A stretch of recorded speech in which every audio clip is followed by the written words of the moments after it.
Ladies and gentlemen, welcome to episode 2 of Aki and Friends, featuring our very good friend, TheTheoLogan of the Reformed Gamers podcast. You can kind of see him on the screen and behind me.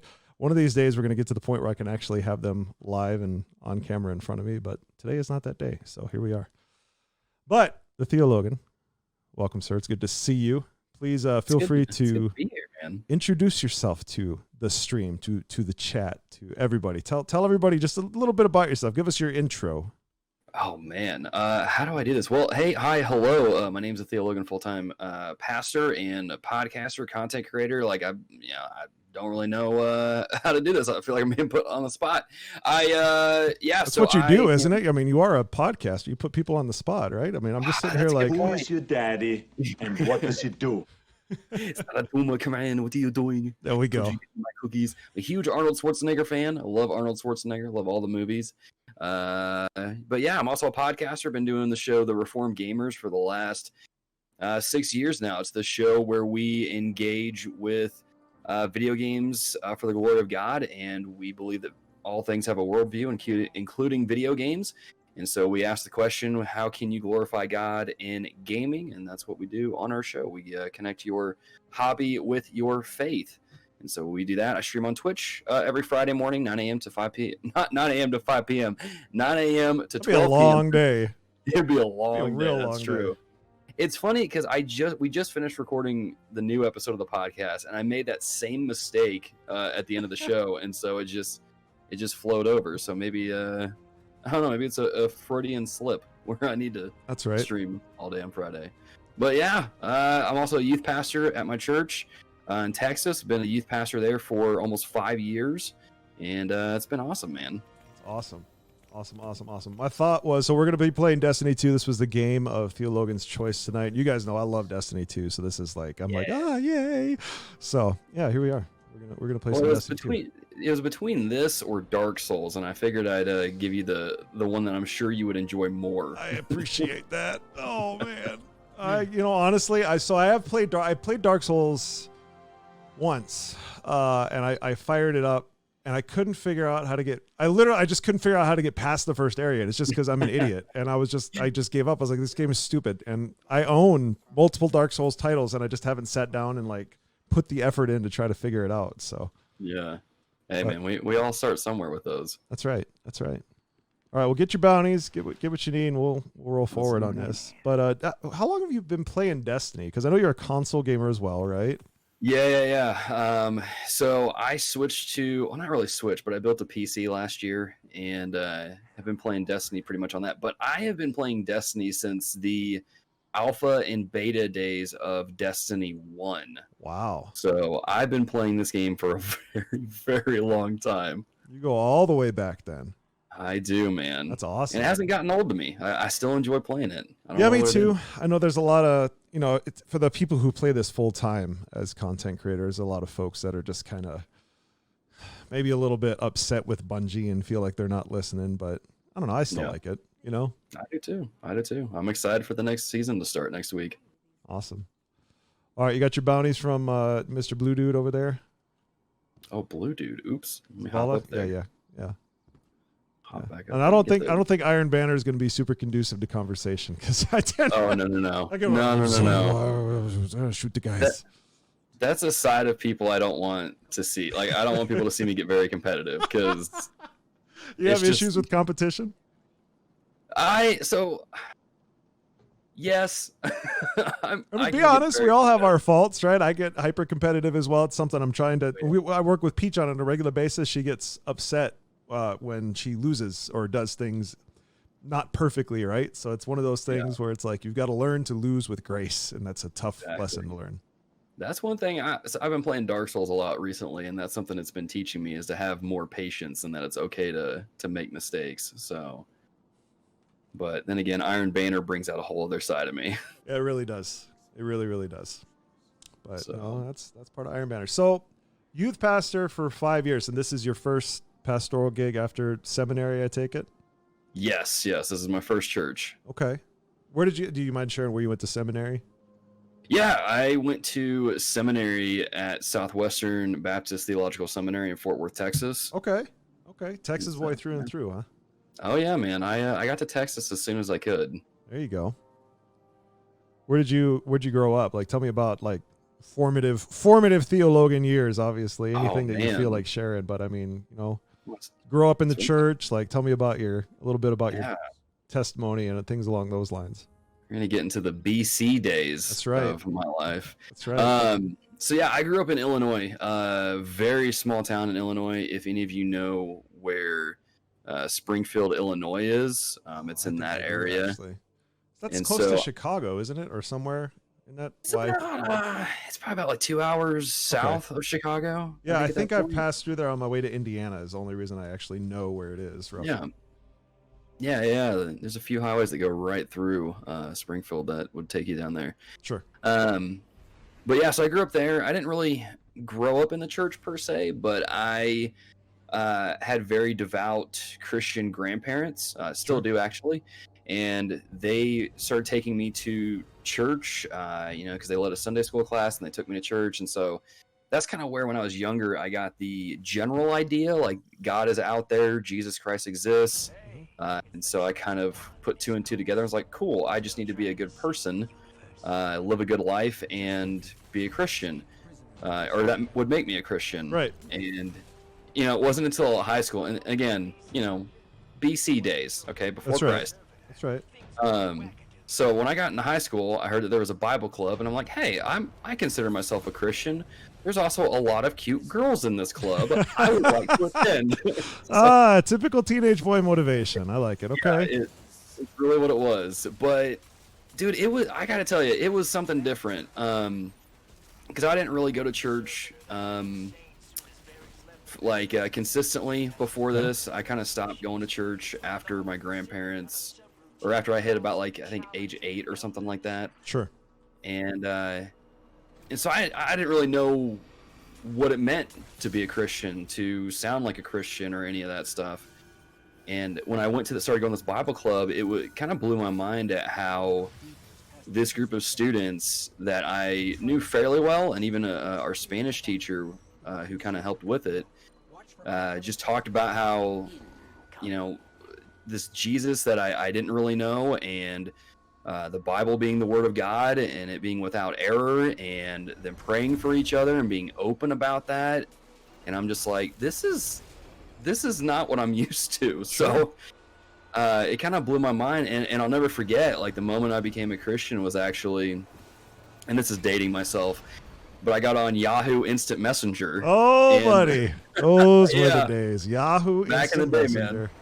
Back in the day, shortly after the hammer and chisel was a thing, then there was Yahoo Instant Messenger. And listen, I go back to the AIM days, okay? I get it. Oh, snap. Okay. So you're right after hammer and chisel then. That's right. A little bit after we paved the way for Yahoo Messenger.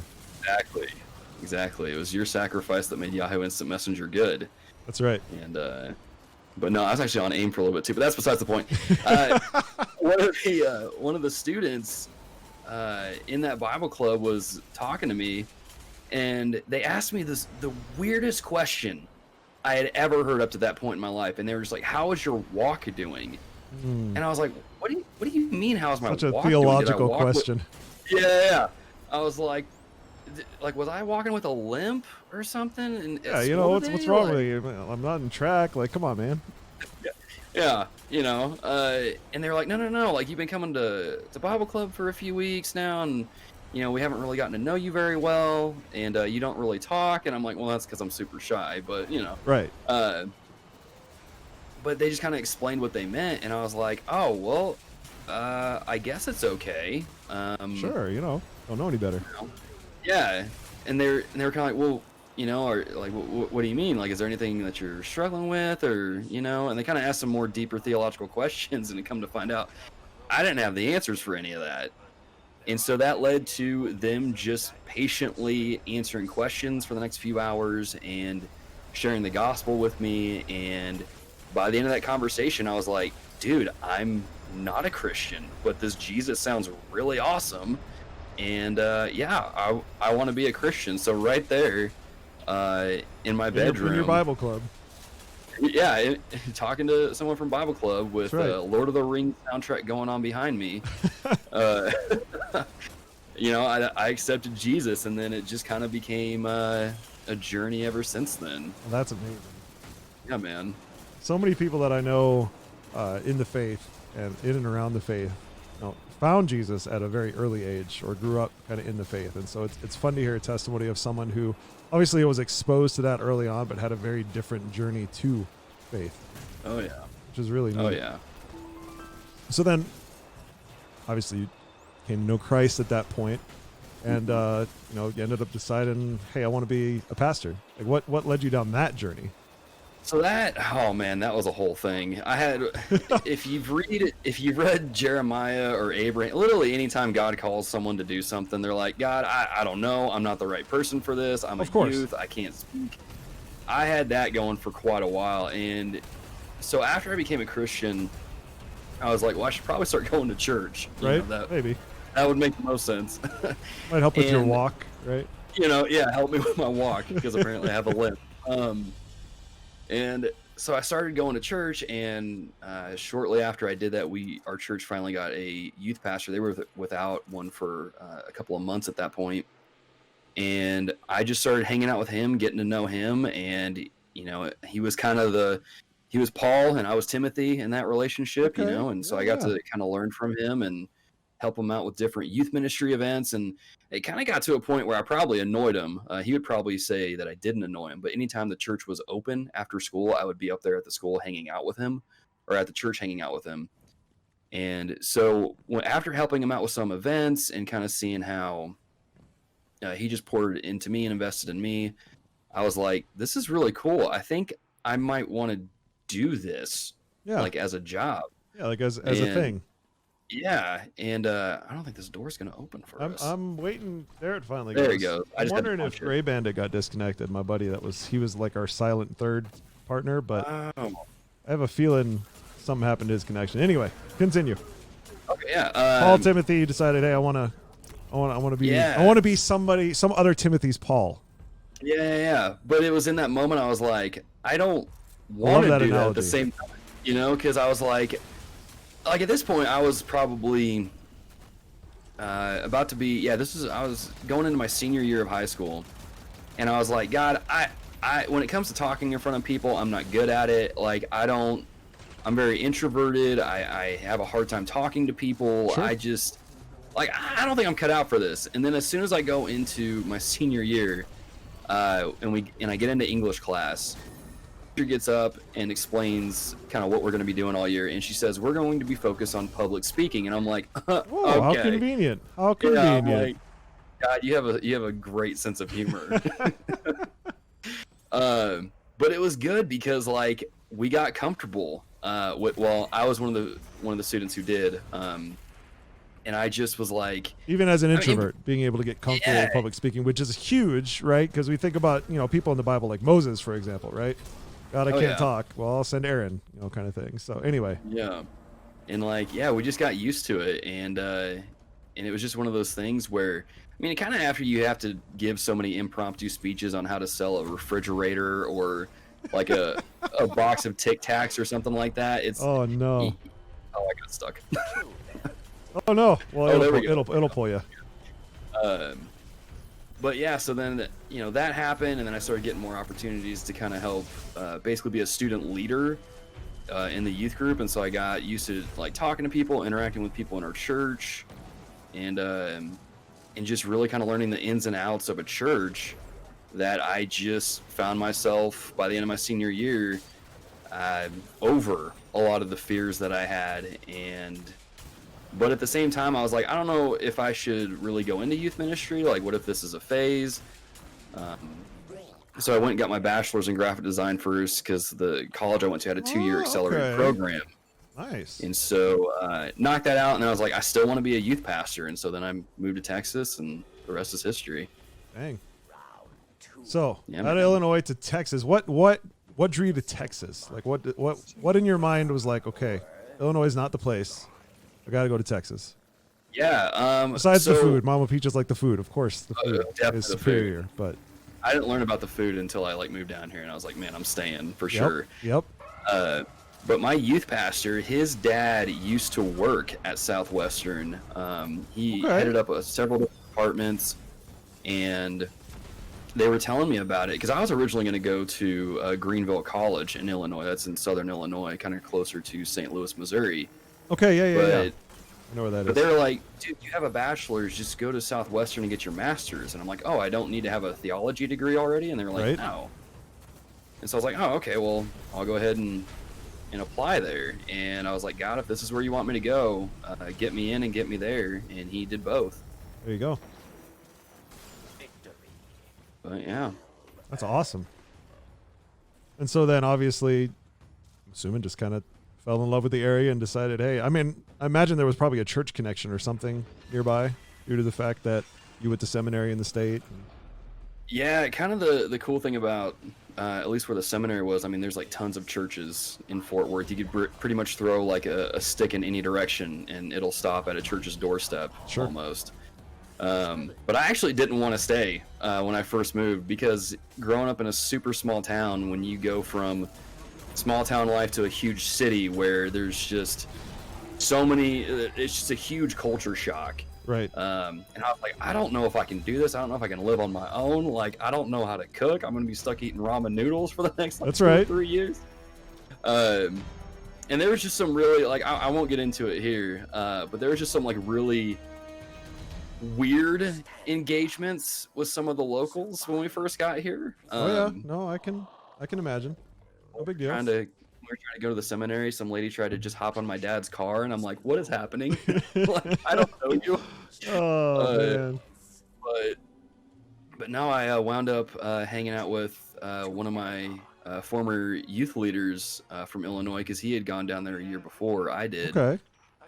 And his wife came and met us and was just like, "Hey, let me just run you through some of the details around here and like kind of maybe take care of some of the concerns you have." And I was like, oh, well, maybe it's not going to be so bad. And then I wound up staying and yeah, it actually worked out. Right? Yeah, it worked out really, really well. Met my wife the first semester and I'm like, oh, well, that works. That's also a very good reason to stick around, right? Oh yeah. Finding your better half, as it were. Oh yeah. So tell me a little bit about that. Like, how'd y'all meet? How did you know she was the one? Whatever you want to share, obviously. This is literally how almost every professor's story starts when it comes to like how they met their wife. I met my wife in the cafeteria of my seminary. Of course. And what was happening is I was hanging out with some friends at the time, and we were trying to start up like a guys ministry in the dorms. Okay. And so we were talking about like logos, what we were gonna do, some of the different ideas we had, and one of my friends at the time, he saw my wife coming around, and she was getting her food and stuff.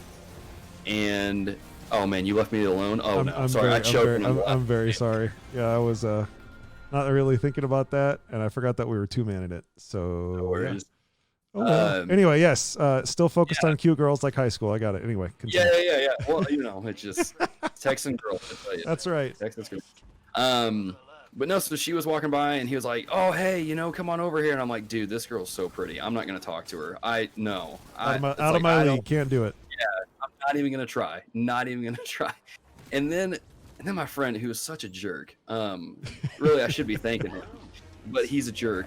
And he was like, hey, Logan, show her the design that you made and some of the ideas you had about this. Oh, like, okay. Yeah. Show her your talents. Yeah, it's like, no, don't do this to me, man. And he's like, do it, bro. I'm helping you out. I've got this. And I'm like, all right. So then, I wound up talking to her, but of course I was stuttering and stammering and of course, and all that. But we started hanging out with a group of friends, and I was like, I'm kind of really digging this girl. I kind of like her. She seems really cool. Maybe I should get to know her a little bit. She seems different than some of the other girls I've met so far, and so she had a night class, and I was like, hey, I'll go get you some food and stuff, because night classes are typically 3 hours long, and and then we'll just hang out. You're doing the very gentlemanly thing. Yeah, just trying to be nice. Trying to be the guy. So I told her, I was like, hey, I'll get you some food. We'll hang out and we'll just talk. And she's like, oh, okay. And yeah, so we hung out and we talked that night and kind of got to know each other a little bit better. She would tell the story differently in that she had to pry the answers out of me by asking all these questions. Oh, I'm sure, being the introvert that you are, right? Yeah, well, I mean, when you put me in a situation where I'm talking to a very pretty girl that I believe is way out of my league, Yeah. Like, what else Stuttering do I do? and stammering and trying to figure things out. But hey, man, when the Lord brings two together, that's awesome. But I didn't scare her away, and so we hung out a couple more times. And sometimes that's all we can hope for. I didn't scare her away. Yeah, I was like, well, there we go. So, come to find out, she plays Halo, and I'm like, cool. Let's not play together. Whoa! That's when you knew, right? That was the end. Yeah, that was when I knew. And I was like, well, she's and then I asked her, I was like, what? Because we kind of got into the topic of, what brought us to seminary, and I was like, oh, youth ministry, and she's like, me too, and I'm like, no way. No way. Like, I play Halo, and I'm like, no way. That's amazing. So the better question though, what's her favorite Halo game? Probably Halo Reach. Okay, I respect it.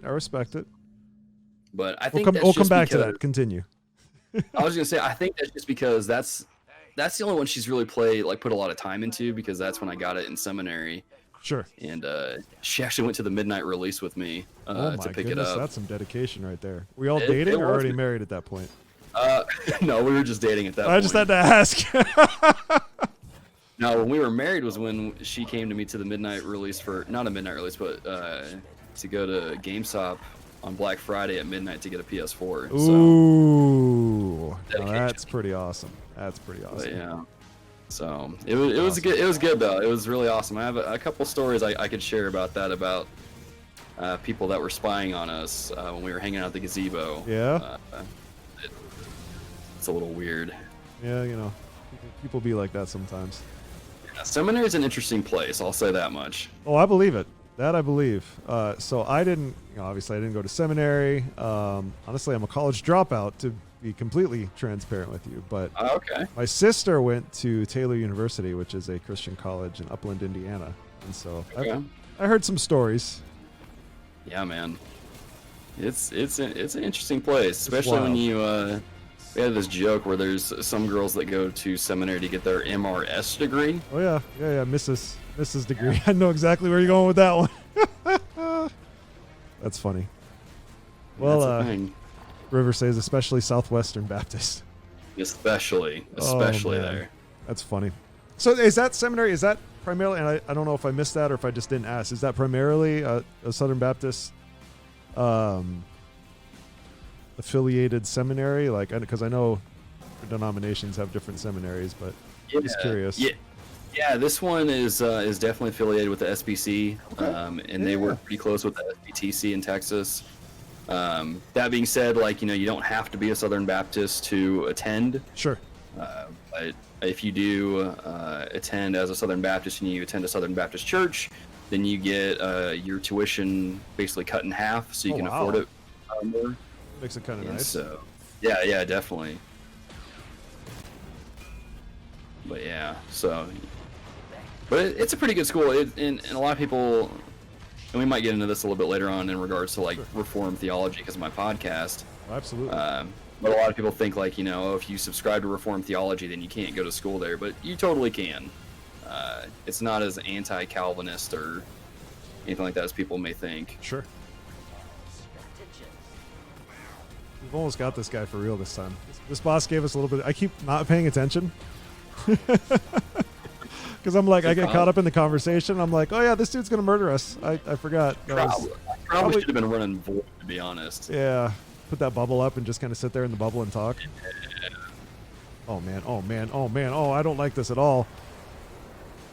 That's the way the cookie crumbles. Well, that's awesome. So how long have you and your wife been married? It'll be 9 years this year. 9 years. That is amazing. That is super awesome. What an accomplishment. That is just one of those things where you look back, and I don't know what the stats are or anything along those lines, but I always just have insane amounts of respect for couples that can last even beyond, whatever the traditional, 5 to 7 year mark for breaking points for a lot of marriages. I know my wife and I have been through a lot in ours, and we almost didn't make it too. So Oh, wow. 9 years is awesome. Yeah, man. And it's like, it just seems like every day I just continue to just love her more and more as she just continues to amaze me. So Awesome. I'm very blessed. You know, Bible says that he who finds a wife finds a good thing and obtains the favor of the Lord. And I don't know how I got that, but I'm thankful to have it. Amen to those things. Absolutely. Man. Well, now tell me a little bit, because so right now the church that you're at, what denomination is the church that you preach at? Southern Baptist. So you are at a Southern Baptist church. Yep. And yet you Yep. subscribe, you would consider yourself Reformed, Calvinist, all that good stuff. Yeah, And yeah. You think that the Southern Baptists in general, because I don't know as much about it as I probably should, considering my wife grew up Southern Baptist and I went to a Southern Baptist church for a few years, but I don't know necessarily. I'd love to hear some of the details about the ins and outs of the theology of the Southern Baptists and like how that compares and contrasts to just what I know about Calvinism. And maybe you want to get into at least some of the basics of that, like basic tenets of what you believe specifically in regards to what the Reformed theology, like the core tenets of it, right? Yeah, People, I can maybe do the that. less theologically inclined in chat. Sure, yeah, I can do that. So in terms of like theological leanings of Southern Baptist, it really kind of depends on where you are. I've noticed that Southern Baptist churches, typically in the city areas, lean more towards Reformed theology. Okay. But churches kind of like where I'm at in like rural Texas, for example, are kind of like more traditional, more conservative, kind of like not necessarily leaning towards Reformed theology. Even though like if you sat down with someone and asked them questions, they would probably align more with Reformed theology than they think. Sure. But it just kind of depends on where you're at. I know that there's a few of our deacons that if you were to bring up Calvinism or something, they would get real heated real quick, you know. And I don't have any anything ill about that or anything. Like I get it, you know. People have their not hang-ups, but like questions and concerns about it, and I get that. Sure. And so it just kind of is what it is. It's just one of those things where you just kind of know what to not talk about or what to not. Sure. But much like politics, right? Exactly. Yeah. So specifically, what is like your primary thing that you think sets apart? I'm gonna use some big words here for maybe some of our less, again, theologically inclined members of our chat, but like Arminianism versus Calvinism. Like what would you consider sets the two apart? So, and this is where it kind of in my years just learning and having conversations about this topic with people, I think a lot of us probably believe or would agree with similar things. We just tend to talk past one another when we talk about it. Absolutely. And so typically an Arminian would say that like a person can just outright choose to follow God on their own accord. And it's just like, you know, they could, and I don't really want to say the example of like they can just wake up one day and be like, oh, I'm going to be a Christian. I think there definitely needs to be a gospel witness shared, and I think they would agree with that. But typically with Calvinism, what they would say is that people can't choose to follow God on their own at all. It's if you go to Romans 3, it talks about how no one is righteous, no one is good, no one seeks after God. And that's kind of what they use as sort of like a linchpin to say, you know, we can't choose God. Now, what happens then is that God seeks us out and regenerates us and gives us the gift of faith, and then they can become a Christian. But I think that between kind of rural Southern Baptist churches now, they would not necessarily lean towards Arminianism, and they would probably agree with Calvinism in that regard. And that's kind of where I feel like people talk past one another. They actually are saying the same things and they're agreeing, but the words they're using are probably different, if that makes sense. It absolutely makes sense to me. I think it's funny to me, and especially in the online, maybe sometimes echo chambers or angry circles that we run in that we just kind of look past the value of each individual viewpoint and how much we actually end up having in common when you really break it down. So at the end of the day, you know me, and this is what I always say to everybody: love God, love people, everything else is optional. But it is interesting to dive into those things and have those discussions. I love your clan name, by the way, Only Scuffed Raids. I feel like that I should belong to that clan at this point.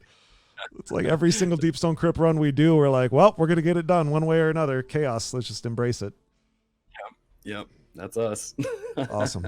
That's awesome, awesome. Yeah. We'll do one more. You would get 5 points of Calvinism too. Yes, and run through those real quick.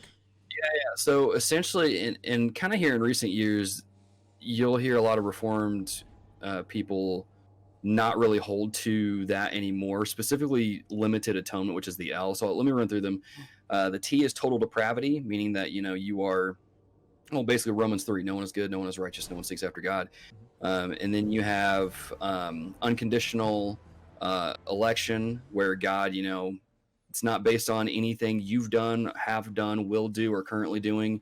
You don't earn your salvation. God saves you based 100% entirely in his love and grace. Yeah.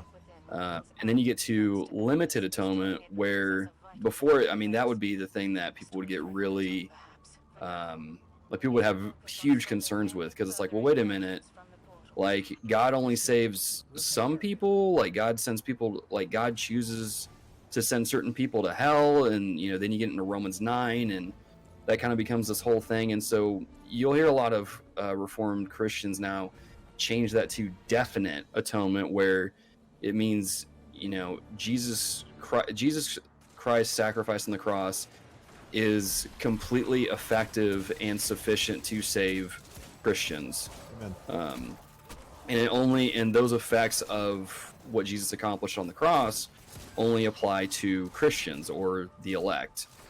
And so we can get into that here in a little bit, but let me just finish this up. Sure. Then you get to the I, and that's irresistible grace. It means that if you have a kind of come to Jesus moment, like you see in the Bible, and you hear how good Jesus is, and you hear about his grace, like who would resist that, and so you have that going on. And then at the end, at the P, you have perseverance of the saints, which basically means that those who are in Christ, they are secure, they will persevere, despite whatever trials and circumstances they may encounter, but they will always be secure in Christ and persevere through that.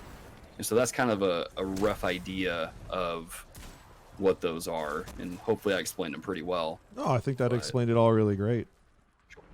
And again, I think for anybody who maybe doesn't necessarily, when you hear the word Calvinism, sometimes that's like, oh, I'm a little bit spooked by it. I'm not saying I necessarily agree with all of the tenets of Calvinism, or I find myself agreeing with aspects of both Calvinism and Arminianism, but that's I think most people probably do. But that's not what gets you saved at the end of the day. What gets you saved at the end of the day is hearing the call of the Holy Spirit in your heart to be like, hey man, I'm a sinner. I need Jesus. I can't do life without him. And giving your heart over to him. At the end of the day, everything else is frozen. Sorry. Yeah. It's like I tell my students, Romans 10:9, it says it clear as day. If you confess with your mouth, listen, we're not talking about the seraphim here. We only have one mouth, so. Right. No. We won't get into that. Oh man, got enough nightmare talks here with Stasis. Mom has got it. Oh man, this guy's name is a champion right here. Anyway, go ahead. I was gonna say, man, there's this meme floating around that's like talking about how angels show up and they're horrifying. Yeah, it's nothing like what you think. Come on. Man, I thought the bosses of Dark Souls were scary. These guys, woo. That's right. Yeah, I have a guy in my chat, and he runs Destiny with me on a regular basis. Romans 10v9. That's literally his screen name on Twitch. It's perfect. That's an awesome name. Yep, it really is. But yeah, so it's one of those things. Like, and I've had conversations with friends who aren't Reformed, and I'll answer questions. My thing is, like, I'm not here to like rail against you if you don't hold to Calvinism or anything like that. I'll have conversations with you, and because I just think back on like my journey of it. Like, I had to read and watch videos and listen to sermons, and do some digging on my own, and that's how I kind of came to being like, oh, this makes the most sense to me. Yeah. So I'm not gonna get mad at people that aren't quite to where I'm at or are still having questions or things like that. Sure. How are you going to get people to understand your viewpoint if you aren't willing to have an open and honest conversation with them? Build that relationship. You know, if you just get angry and like, no, you're wrong and you're dumb and this is why. You know, not going to change anybody's heart or mind that way. I mean, and you can even look at like social media now, and that's how the majority of people interact. And it's like, are we really changing people's minds and It's tough. having a simple exchange of ideas? Because I don't think it's working. It's tough. It's especially Twitter. I feel like so much lately is it's a tough place to be. You know, it's a tough place to be a Christian. It's a tough place to be kind and gracious towards other people because people aren't necessarily kind or gracious by nature, and so we just have to try to be better. And then when you put that anonymity on there of being online, Oh yeah, that's a thing. So dialing back a little bit, we kind of jumped ahead a little bit, but Reformed Gamers. Yeah. So it started as a podcast.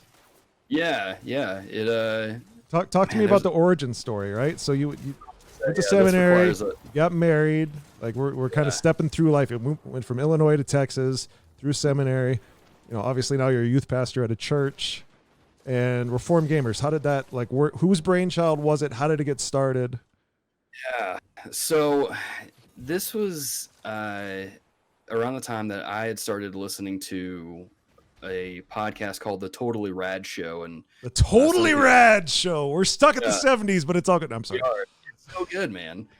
Some people probably haven't heard of it, but I loved it. It was basically three guys that got together and would talk about, you know, comics, TV shows, movies, video games, and kind of share their thoughts and give reviews. And I was like, this looks like a ton of fun. I want to do this someday. And so the seed was planted, so to speak, to get into podcasting. And I was like, I don't know what I'm doing, but I'm going to start doing it. Because Totally Rad Show ended. I want to start my own podcast and get into this. And so we started a podcast, me and one of my friends at seminary, and we were like, let's do a Christian geek podcast, you know, let's just started as generic Christian geekery. Yeah, because I was kind of looking around to see what, like, if there were any other shows like us at the time, and the only one I saw at the time was Everyday Gamers, and I think they actually just ended their stuff last year after being online for 8 years, almost 10. Wow. I think. What a run. Really cool dudes. We actually got to network with them a couple times. Really good guys over there. But yeah, so we started that podcast, but like it got to a point where we were doing the show and I didn't really know what I was doing. I didn't know how to be a leader, and so I was kind of like a jerk to my co-host. I was just really like I had a specific way to do the show on mine, but I was so rigid about it. I didn't like have any flexibility. What I love about that is you like admitted, hey, this is why I failed. Like, oh yeah, it was totally because I got in the way of it and screwed it up. Sure. But you know, but it got to a point too where I was like, so we call ourselves a Christian podcast. We don't cuss, and we come at things from a Christian worldview. But at the end of the day, we're not really talking about Christian things, and we're no different than like IGN or anything like that. So why would people listen to us? And that really kind of, I was wrestling with that for a while because I'm like, man, what does it even look like for us to be a Christian geek podcast?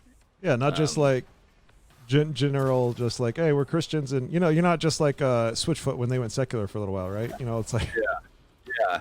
You know, like why would not to stab at Switchfoot or anything like that, but you know what I'm saying. Like that was the comparison I chose to make in the moment. So, you know, I remember those days. But then it got to a point where like we were starting a new semester in seminary. Some of us had changed to different jobs, so we were more busy and we just couldn't record. So we actually ended the show because we just couldn't keep up with it. But man, I still wanted a podcast, and I was like, if you could like allow me to do a podcast again, I would jump on it in a heartbeat. Sure. And it was around this time I started listening to this show called The Reform Pub, which was this is gonna sound bad, but it was a podcast of two Reformed Christians talking about their two favorite things, craft beer and theology. And so I was like, all right, I'll come for the theology part. I'm not, Southern Baptist. We don't drink. That's right. That's right. Never touch the At stuff. least not in public. That's right. I didn't say that. But I was like, dude, this sounds dope. Like, what would it be like if I took a concept like this, but switched it up to gaming? And I was like, man, maybe I should get back into it. Maybe I could do something like, man, what about the Reformed gamers? Yeah, that'd be cool, because like, I'm not super Reformed right now. Like, I'm still learning about it. Sure. But what if like the Reform name meant we're reforming the way Christians engage and think about video games? That would be kind of cool. So super cool concept. Yeah, I started sketching out some ideas and kind of working with it, and then I talked to one of my friends in seminary and was kind of pitching the idea to him. He's like, dude, let's start it. That sounds awesome. And so we started it, and here I am 6 years later, and the show has grown in a lot of different ways. We've changed. We've learned a lot. And I would hope so if it's been going for 6 years. I mean, I would think if you're not learning anything after 6 years, you might want to start questioning, how you're doing business. Like, but yeah, man, it's been a while, and kind of what we do on the show. One of the things that we thought about was, because I was sitting there looking around for shows again that tackle questions like, can Christians download ROMs from the internet? Is that okay to do? Is it okay for Christians to play Grand Theft Auto? Because at the time I was like, yeah, I would say it's okay. Okay, tell me how your position has evolved on that topic. Yeah, I'll get to that in a second. But then I was like, well, I don't see any other shows doing that or talking about it or having those conversations. So, I mean, if I'm curious about what all that means, and I'm sure there's other people too. So, we kind of ran with the show, and that's what we did for the first few episodes, was tackle questions like that. As far as GTA goes, I used to love GTA. I used to play it. Me too. Like all the time. But after I played GTA 5, where there was that torture scene with Trevor, I'm like, I'm out. I'm done with these games. I can't play them anymore. Yep. And honestly, I didn't even get to GTA 5. I stopped at Vice City was the last one I played. Oh, I remember that one. Yeah, and it was a great game, but at the end of the day, you sit there and you think critically about it. And what really changed it for me, sadly, wasn't even necessarily the whole issues I would have with just what's in the game from a Christian perspective. It was having kids and thinking, do I want this to be on the screen when my kids are in the room? Some of my college mentors have a similar story to that. Once they have kids, they looked at all the games they played. You look at all the content you consume through a different light. It's crazy. But, okay, so the next question I have for you is, for those of you who were here early before we started recording, I'm sure the first image you probably saw on my TV was of the deer logo from the Reformed Gamers Dear Listeners. How'd you come up with the deer logo? Where did that come from? What's the origin story there? Question. So I had this thing, like, I always say, like, dear listeners on the show, when I'm addressing the people listening. I'm like, dear listeners, check out this, or, if you're curious to hear more about this, go to this YouTube video. Anyway, and someone who listened to the show posted in our Facebook group a picture of a deer just standing out in the forest listening, and he goes, this is what I see every time Logan says dear listener. And I'm like, I didn't get it at first. I stared at that image for like 20 minutes trying to figure out what he meant, and I'm like, bro, you're gonna have to help me out. I don't know what you mean. He's like, I think of a deer listening when you say dear listener, and it finally clicked, and I laughed, and it just kind of became an inside joke ever since then, and then it became our mascot. And so that's where it comes from. It's funny that sometimes our community can provide just incredible ideas and inspiration. Yeah, and that is super fantastic. Absolutely amazing. Find out, apparently in some cultures, deers are representations for Christ, and I'm like, well, that's serendipitous. How convenient. How coincidental. Like, that works. All right, so I'm going to flip over real quick back over here, because I am going to take this moment now that we're done with that strike. We'll have time for another one, I'm sure. But I wanted to go through some of those pictures that you shared with us. Do you have anything you'd like to start with? Any one of these that you would like me to? I know which one I want to start with because I feel like it's part of your origin story, and that's you at your wedding. Yeah. So let me go ahead and pull this up real quick here. I'll flip over to our primary capture here, and so why don't you walk us through this image here? Yeah. So is this the wedding photo? Yeah, this is the wedding photo. Man, what a trip. Golly, dude. Getting married it's great, but man, is it super stressful at the same time. When you got all this stuff going. But no, that's a picture from our wedding. That's little baby Logan there, and that's my gorgeous wife, who is, they always say in a marriage, or at least in some circles, that in a marriage there's always a reacher and a settler. So there's someone that's reaching beyond kind of their league, and then there's someone who settles. And my wife is definitely the settler. I'm definitely the one that's reaching. I would like to know. I just have a question. Just looking at this photo, who did your hair this day? That was me. Don't hold it against me. Got it. Okay. Just I have a stylist, so I just had to ask. Oh man. Like I tried to have a faux hawk. I was like really into like Christian punk music, and no. Yeah, I don't do that anymore. Oh man, Christian punk music. Okay, what Christian punk music did you listen to? Well, Yellow Card isn't Christian, but I listen. No, to a lot. Oh no. What self-respecting child of our rough age did not listen to Yellow Card? Come on. I know, man. Lights and Sounds, Ocean Avenue. Come on, man. Great hits. What was that? The Only One. That was the one. That was like I would like scream that out in the car. Yeah. Oh, dude, so good. Yes. So good. Yes. Switchfoot was another big one. I don't know if people would consider that punk, but alt rock, right? We'll go with alt. Sure, yeah. I found the OC Supertones during that time. Oh man, that takes me back. Yeah, so that was fun. That was really cool. Yeah, Mxpx. Somebody in chat said Mxpx. I used to listen to a lot of Mxpx back in the day. I'm trying to think of what other ones. I can't think of them off the top of my head anymore. What about 5 Iron Frenzy? I never got into 5 Iron Frenzy. They were pretty good. Pretty good back in a couple times. I never got into it. But yeah. That's awesome. For a little Demon Hunter in there. Oh, I still listen to Demon Hunter. They still putting out good music. They just put out 2 new songs that are actually really, really good. Yeah, I like their War and Peace album. Thank you, Breach. So, okay, here's a good question for you, Hawk Nelson. What do you think about? This is total sidebar, but we'll keep this brief. Yeah. What happened with their lead singer and him walking away from the faith? In case people don't know, he basically put a post up on Instagram saying he's no longer a Christian. He's deconstructed his faith, and he listed like all these questions that he had. And man, it bummed me out because I was like, you guys produced some songs that like really got me through some difficult times that kind of led me back to Christ. Yeah. Pointing me to that. And I'm like, man, how do you go from that to this? And it really bummed me out, but I read his post and saw some of the questions that he was asking, and I'm like, well, some of those questions are actually like Christianity 101. So I'm going to take those questions and we're going to go over them as a youth group on Wednesday nights. So nice. But it's a bummer, man. It bummed me out, Yeah.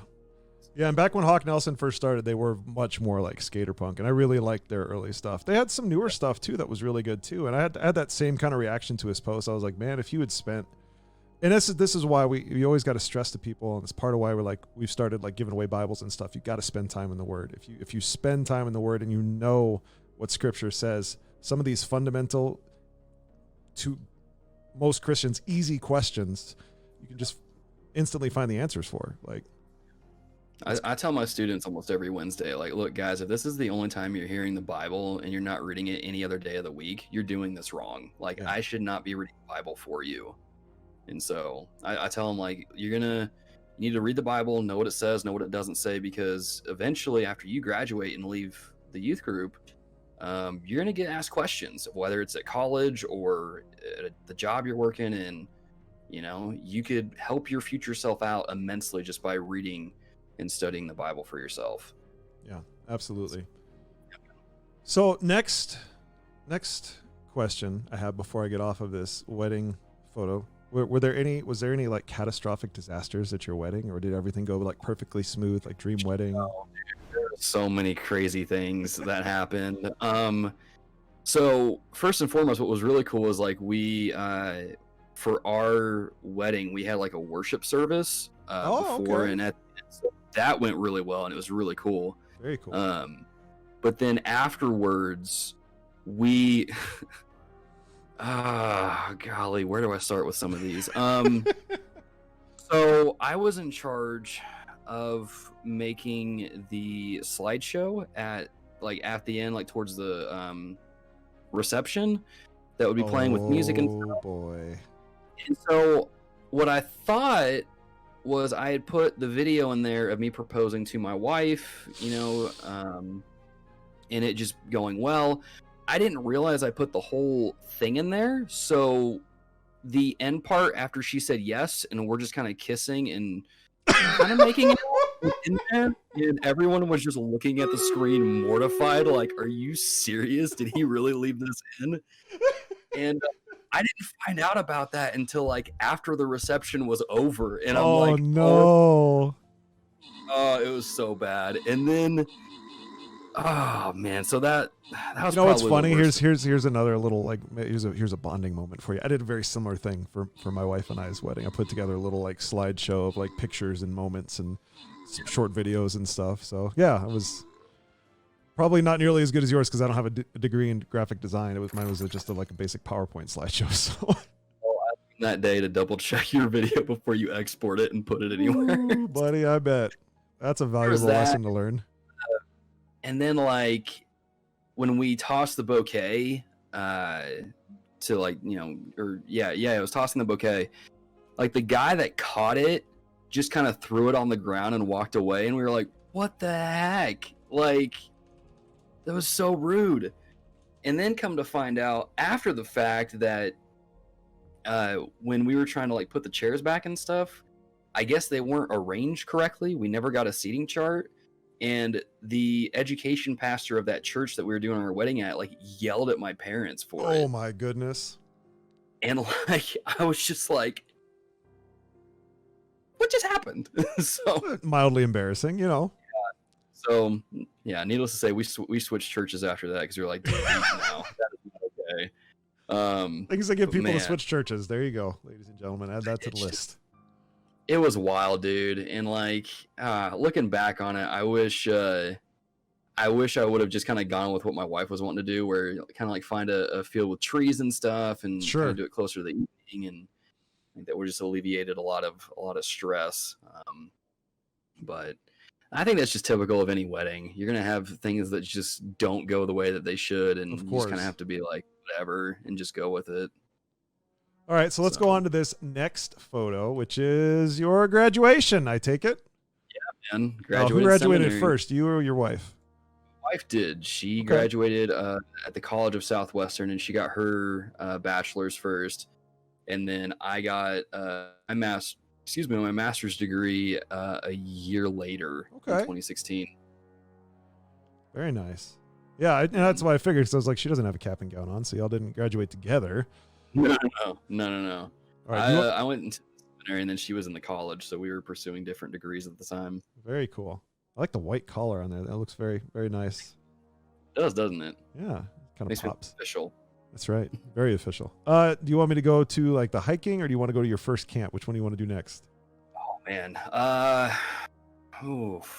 Let's do the camp one. That's a fun one. I like this camp one mostly because y'all are doing just one of the best dabs I've ever seen out of any individual right here. I mean, look at the angle on these arms and just the extension here, the reach. It's impressive. It's sharp angles, man. It's sharp angles.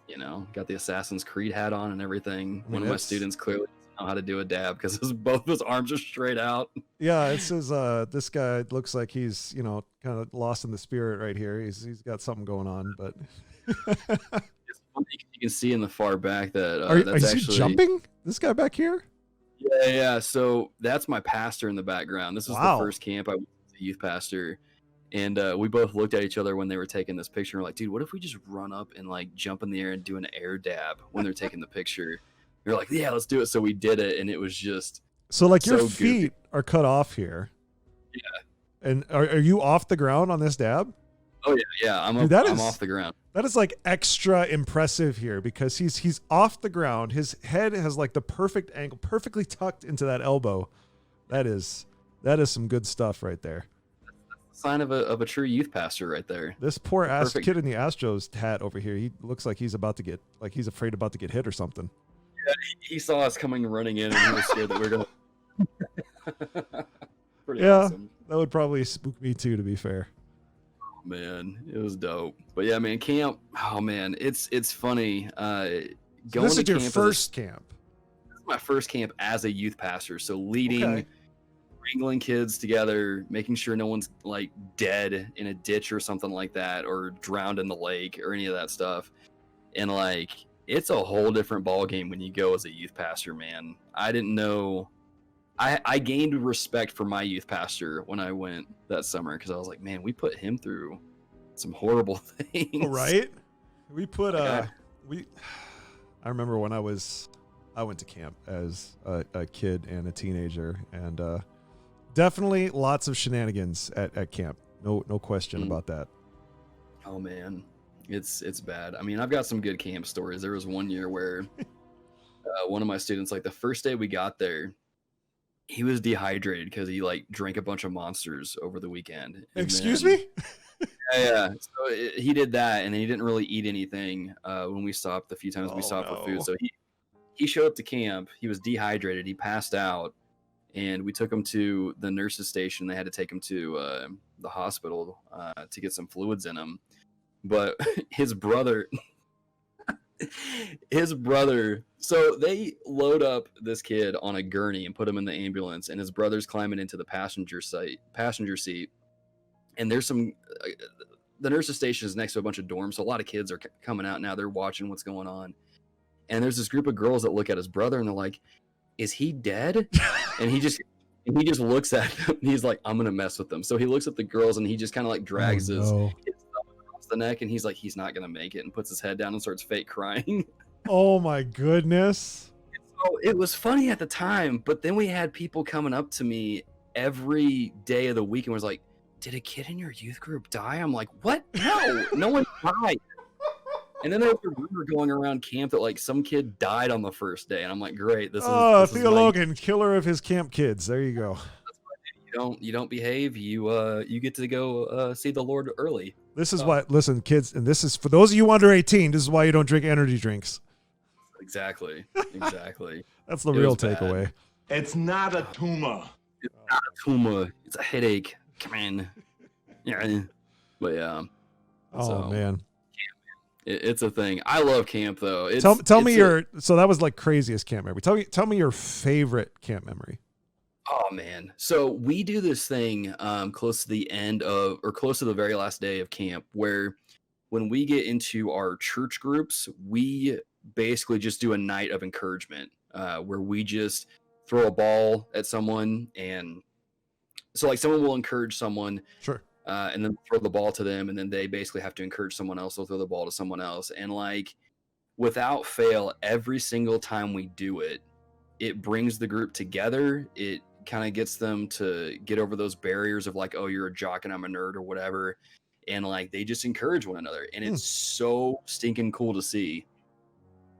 That's awesome. Love those kinds of So, moments. But yeah, camp's really good for building relationships and connecting with students. Absolutely. I've grown to love a lot of these students, and some of these students are pretty like we still keep in touch, even the ones that have graduated. And so it's cool, man. It's cool. Camp's a great experience. Really, really cool. And I mean, it's nice to get kids out of their element too, and you see a different side to them, you know. 100%. All right, so let's do this hiking photo. Let's do this one first. You and I'm assuming your better half out and about. Where are you guys? So this is in Santa Fe, New Mexico. Okay. This is, I think it's Mount Pichu. I'm gonna get the name wrong. It sounds like Pikachu. We'll just call it Mount Pikachu. That's fine. I'm fine with that. We're on Definitely Mount not a real Pikachu. place, but it's Mount Pikachu. That's where they're at. real place now. But yeah, that's Mount Pikachu. This is when me and my wife just kind of got away for a week.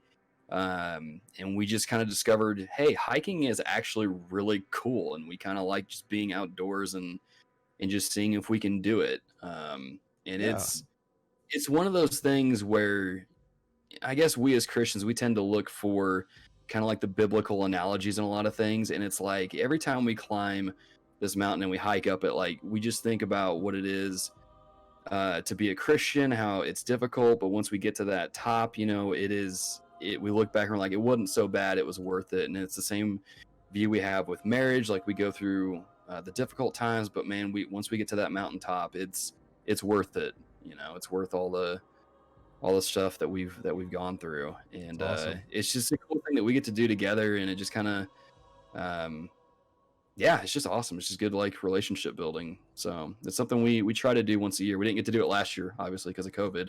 Makes sense. Kind of hard to travel with all that going on. Definitely. And then I've got this epic view right here. Yeah. This is really gorgeous cool. up there. Yeah.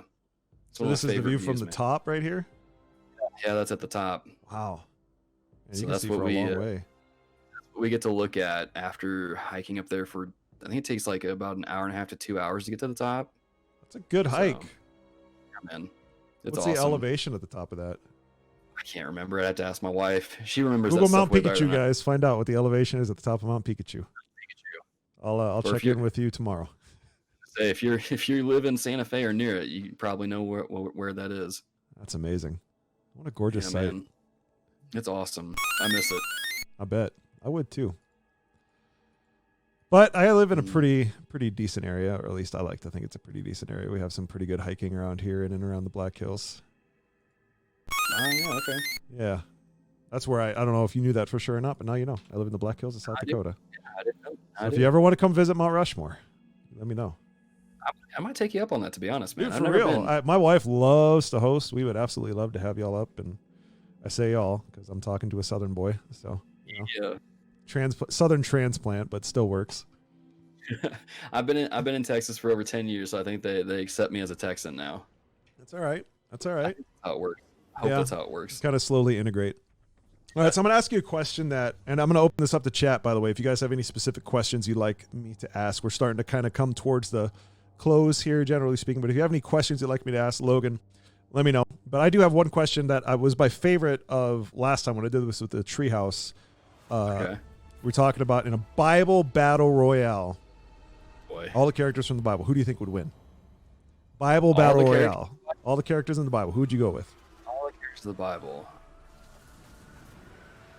Battle royale. All the characters. Wait, is Jesus in this fight? That's kind of we're not gonna let Father, Son, Holy Spirit disregard those guys. Okay, I was gonna say don't disregard those guys, but you know what I mean. Like, I know what you mean. They're gonna be officiating that from would the be sides. that's right. That's right. Because it'd be kind of a cheap shot, right? It'd be too easy.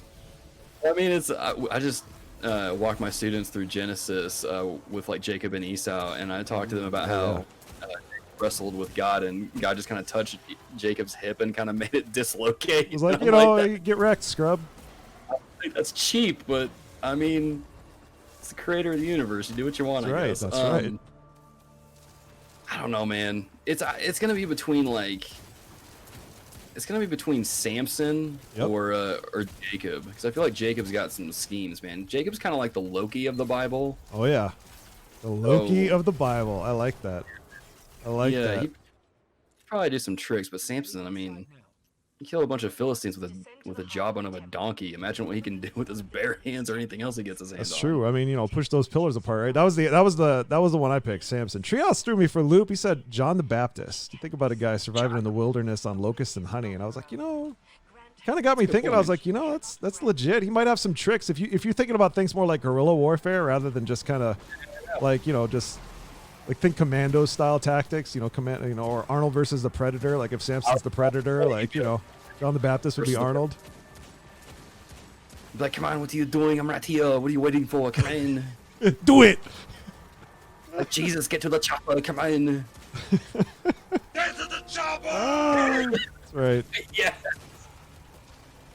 Oh Love man. Blue Boy wants to man. know what you think of Texas, like the Houston/Cypress/ Dallas Fort Worth area. That's a large swath of Texas there, dude. You know how big Texas is? Because those are easily like, I think 6 hours apart from each other. Right? I know that Houston and Dallas Fort Worth for sure are a good chunk. And the only reason I know this is because I have cousins in Houston, and I've been recently through Dallas Fort Worth. Yeah, dude. I'm gonna be honest. I think Texas as a whole. So I don't really like Houston. I hate the traffic there. I had to. I've heard that Houston traffic is like abysmal. It's really annoying. It's terrifying. I had to. So the first camp I went, or not the first camp, the first year I was at my church as a youth pastor, we had to drive through Houston to pick up a student on our way to our high school camp. Hated it. Yeah. Hated it, man. But I love Fort Worth, and I like Dallas okay. I just don't like the crazy drivers in Dallas. But, are the drivers worse in Houston or Dallas? Probably Dallas in my experience, because I literally watched a dude swerve around my car and cross 3 lanes of traffic to make a right turn and nearly T-bone somebody, and I'm holy smokes! That is, like, you shouldn't drive like at all. That's a no. That's a no. But dude, Texas as a whole, I love Texas, man. I told my parents, like, I'm sorry, I'm never moving out of Texas. Like, you guys. Your parents still live in Illinois? Yeah. Unfortunately. Dang. Yeah, that's tough. Oh, dude. But yeah, I love Texas. Texas is an awesome state. What's your favorite Texan food? Texan food. Can I count tacos? Yeah, you can count tacos. You're close enough to the border. I mean, you probably get them a lot more authentic than we do. Probably. Because here's why I say this. Like, in Fort Worth, there was this food truck park that had, like, the best street tacos I have ever had. And it's one of the reasons why I miss Fort Worth so much. Like, there you go. The street tacos, man. I could literally eat tacos every day of my life and be totally okay. A lot of people really like, especially when you get into, like, some of the food trucks, and some of the more random food trucks will be really great. There's one we found here, because I literally live on the border between Texas and New Mexico, so if we want to get anything, we have to go into New Mexico. But there's this food truck we found over there that, like, oh man, their tacos and everything just rival some of those food trucks in Fort Worth. And I'm like, PTL, praise the Lord. That's saying something. Oh, man. So good. Yeah, we have some people that live in Texas and some ex-Texans in the chat, so it's always interesting to hear some of their questions. Now, the next question: favorite fast food. Favorite fast food? Yes. Chick-fil-A, hands down. I love you. There's nothing better than Chick-fil-A. Amen. It's funny, we actually got into this on the episode I just recorded earlier tonight too. So, like, yeah, Chick-fil-A, like, there's nothing bad about it, you know. They Blue Boy says, but what a burger though. But Chick-fil-A though. I love it. No, that is the correct answer, sir. As far as I'm concerned, no offense to anybody in the chat, but Chick-fil-A, like, the greatest crime moving here was the fact that we don't have a Chick-fil-A. I'm sorry, man. It pains me every time I think about it. Yeah, the Lord sustains you where He puts you. So I tell you one thing: every time we go to visit my wife's family in Georgia, I eat Chick-fil-A every single day. Literally every single day except for Sunday, obviously. See, that's when you buy the chicken sandwich on the Saturday night, put it in your freezer, and then warm it up on a Sunday. No joke. I actually got chicken nuggets on Saturday, and then just kept them for to get me through. You know what to do. That's right, man. In fact, this is a fun story. So they put after I worked at Apple, I worked at this accounting building for a while. And they opened up a Chick-fil-A just down the road from the building. I'm like, this is dangerous. And I literally ate there for an entire week for both lunch and dinner, and I think breakfast occasionally. They were like, man, this guy loves Chick-fil-A. And I was like, guys, you have no idea. It's like, it is life. So good. It is life. But you know what? It's actually not that bad for you if you go with the, excuse me. Sorry, I didn't expect to get ported there. If you go with, like the grilled nuggets and stuff, like it's all right. It's all right. Yeah. But I'm not going to knock on Whataburger either. Like, I like Whataburger too. I like it better than In-N-Out, 100%. So this is a fun fact. You actually briefly touched on this. and I'm not sure a lot of people know this about you, but you used to work at an Apple store. Yeah. Yeah. So worst experience working in an Apple store. Tell me about your nightmare the worst, like most nightmarish customer you've ever had to deal with. All right. So this is the one that I tell like everybody. So at the Apple store, you have, if you've never been, kind of how they have it laid out is like you'll walk in and you'll be greeted by what's called the concierge, just the person that greets you, asks you, what you're coming in for, and they get you connected with an employee that is designated to do that. The genius, or whatever they call them. If you need to get your stuff fixed, you go to the Genius Bar. If you need to buy something, they'll get you in touch with a salesperson, that kind of stuff. If you need to speak to a manager, yeah, that's the person you'll first talk to. And so here we are. We're about to close one night, and oh my Lanta, dude! So of course, this lady somebody walking in right at close. It never fails to amaze me that, like, yeah, if something bad's gonna happen at the Apple store, it's gonna be literally like 15 minutes before closing. And this lady comes in, her phone is in a plastic bag, and I'm like, okay, this is clearly going to be Genius Bar. And she comes in and says, she takes her phone out of the plastic bag and starts to hand it to me. And she's like, I need to see a Genius because my phone's messed up. And I don't even touch the phone because I'm like, okay, I already know I need to send you to the Genius Bar. Right. So I send her back, and she gets set up with a Genius technician. And I go back because it's closing time. We lock the doors, and I'm gonna go put my stuff away, clock out, and then go home. As I'm clocking out, that technician that she got paired with comes in. He's like a big burly dude with long curly hair. Sure. Think like Yankovic hair, but like all gray. And and so he comes in the back, and he is fuming. Like he is the angriest I've ever seen him. And I'm like, okay, I'm not gonna clock out just yet because I want to see what's going on. You want to see the end of this story, okay? And he just goes into the back and starts just yelling at one of the managers. And I'm like, okay, I'm gonna inch in a little closer and hear what he's saying. Come to find out, that lady dropped her phone in her toilet and then somehow threw up into the toilet that the phone was now in. Oh no! And then, dude, it doesn't end there. It doesn't end. And I guess somehow she... What's the proper word for saying she took a doo-doo? She took a dump. You can just go with that. We'll just go with that. Did that. I don't know which came first. I didn't ask. I didn't care because I was mortified. And so she scooped the phone out of the toilet, put it in the plastic bag, and brought it to the Apple store. Oh my goodness. And I was just like, so is it? Hold on. Let's backpedal just a little bit.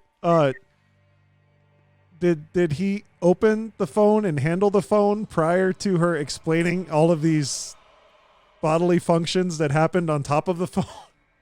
He had handled it for probably a good 5 solid minutes no. at that point. And he was just like, this is a biohazard. Like, I can't believe someone would do this. Like, he was angry, man. And I'm just like, oh, dude, poor guy. Oh, my goodness. That is insane. It was nuts. It was nuts. But hey, they just replaced her phone because they were like, we're not opening this thing. We're just going to give you a new phone and you can just take that. Oh, I just can't even imagine. Oh man. Yeah, super sorry for that guy at the Apple store. Oh yeah. My goodness. Man. And I don't know what it was about him in particular. He always got customers like that. They would either bring in really random stuff like that, or they would just be like the meanest people on the planet. And but hey, he liked me, so I was on his good side. Well, at least you were on his good side, because holy smokes, that is something else. It was bad, dude. It was bad. I can't think of anything that really tops that, to be honest. That's the one that just retail, man. That is Retail's crazy. Weird. Well, on that note, we went a little bit long, and I know that the end of this strike I want to be able to focus up on because this last boss battle is absolutely chaotic. So, TheoLogan, brother, I appreciate you taking time to be our second ever guest on Aki and Friends. It was a blast getting to know you a little bit better. And if you don't mind, just real quick, give us the rundown again on where the people can find you, all of that good stuff. So yeah, you can typically find me on Twitch. I stream every Friday morning, twitch.tv/TheTheoLogan. I also am on Twitter. You can follow me at Twitter.com/TheTheoLogan. And then you can also check out my podcast too. If you just go to thereformedgamers.com, that'll have links to everything, places you can connect with us, places you can listen to the show, articles, reviews, impressions, all that stuff is on the website there. That's awesome. Thanks again, man. And we'll talk again soon. Man.